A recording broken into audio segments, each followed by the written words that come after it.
Oi pessoal, assim como estamos acompanhando aqui no canal, inúmeros esforços estão sendo feitos para desenvolver vacinas que diminuam os problemas de doenças causadas por vírus, como a AIDS e a Covid-19. Porém, existem outras tecnologias sendo desenvolvidas além das vacinas, e numa delas, pesquisadores utilizaram as células vermelhas do nosso sangue para enganar o HIV e o coronavírus. Mas que tecnologia é essa? Em que estágio de teste ela está? Será que ela poderá ser usada em breve? Vem tranquilo, que hoje vamos entender esse novo procedimento que pode ajudar a prevenir infecções por diversos vírus. Cheguem mais!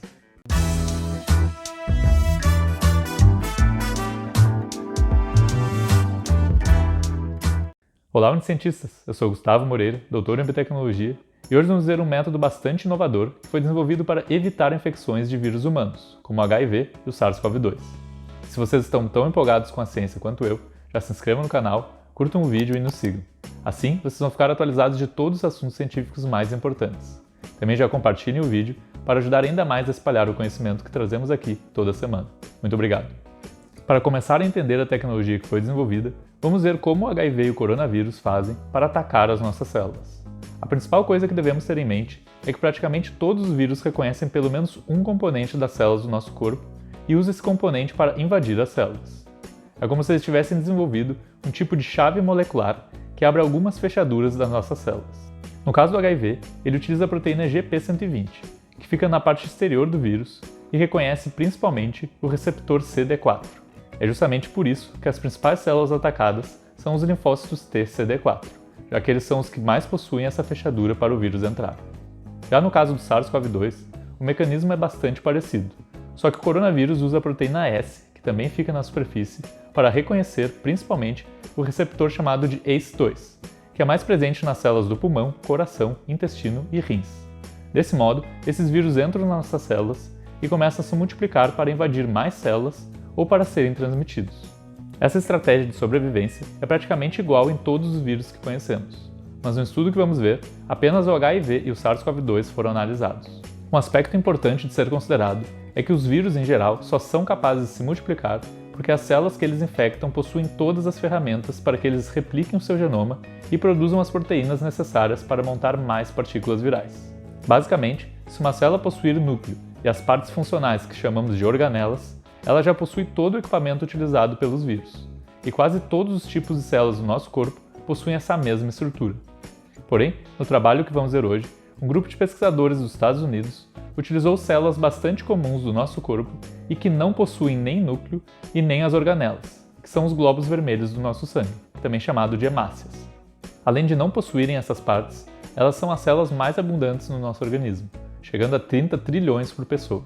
Elas também podem chegar em praticamente qualquer parte do nosso corpo e têm em torno de 120 dias de vida, que é um tempo interessante quando se pensa em evitar a infecção por vírus.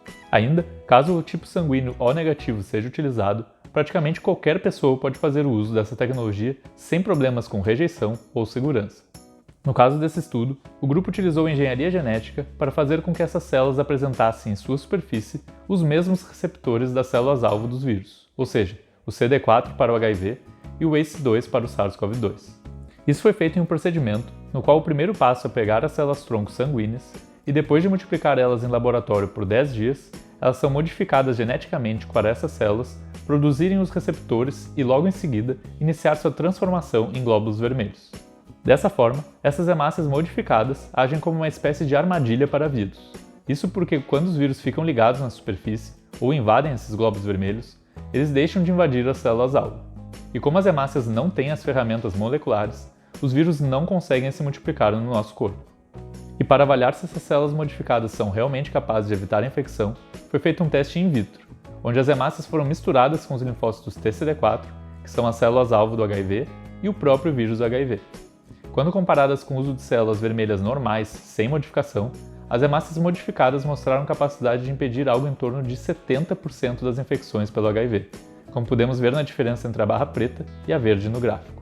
Nesse experimento, a proporção de hemácias em relação aos linfócitos foi algo em torno de 1000 vezes menor que a realmente presente no nosso sangue, mostrando que essa ideia pode ser realmente viável para aplicação em humanos. Após observar esse sucesso na neutralização do HIV, os pesquisadores também modificaram as hemácias para apresentar o receptor ACE2, que é reconhecido pelo SARS-CoV-2. Nesse teste, eles avaliaram o número de células necessárias para atingir uma dose eficiente para prevenir a infecção no in vitro. E como podemos ver no gráfico, a quantidade que resulta no máximo de neutralização do vírus é em torno de 100 milhões dessas células modificadas por mililitro, tanto para o HIV quanto para o SARS-CoV-2. Para se ter uma ideia, nosso sangue possui em torno de 5 bilhões de células vermelhas por mililitro, o que significa que o número de hemácias modificadas representaria em torno de 2% do total de hemácias no sangue de uma pessoa. Então, é teoricamente possível utilizar essa quantidade em humanos. Aqui, eu devo ressaltar que, apesar de bastante animadores, esses experimentos foram feitos apenas in vitro, utilizando células de laboratório. Então, todas as possíveis aplicações dessa tecnologia na prevenção de infecções por vírus ainda devem ser estudadas em animais para só depois iniciarem os testes em humanos, o que pode ainda levar alguns anos. Mesmo assim, eu fiquei bastante empolgado com esses avanços. E vocês? Deixem aí nos comentários o que vocês acharam dessa nova tecnologia, porque de repente, daqui a algum tempo, vamos poder ter a opção de receber essas células modificadas no nosso sangue para evitar a infecção de alguns vírus que estejam circulando mais que normal. Galera, como vimos, apesar das vacinas estarem recebendo uma atenção especial no momento, diversos cientistas têm buscado outras opções e desenvolvido novas tecnologias que podem nos ajudar a combater infecções, principalmente as causadas por vírus. Esperamos que o progresso científico continue nos surpreendendo de modo positivo. E se vocês gostaram desse vídeo e querem ficar sempre por dentro do que está acontecendo na ciência, se inscrevam aqui no canal se ainda não forem inscritos e nos sigam. Também não se esqueçam de dar o like e compartilhar para que essas informações interessantes cheguem a cada vez mais pessoas. Valeu de coração! Muito obrigado pela atenção e até o próximo vídeo.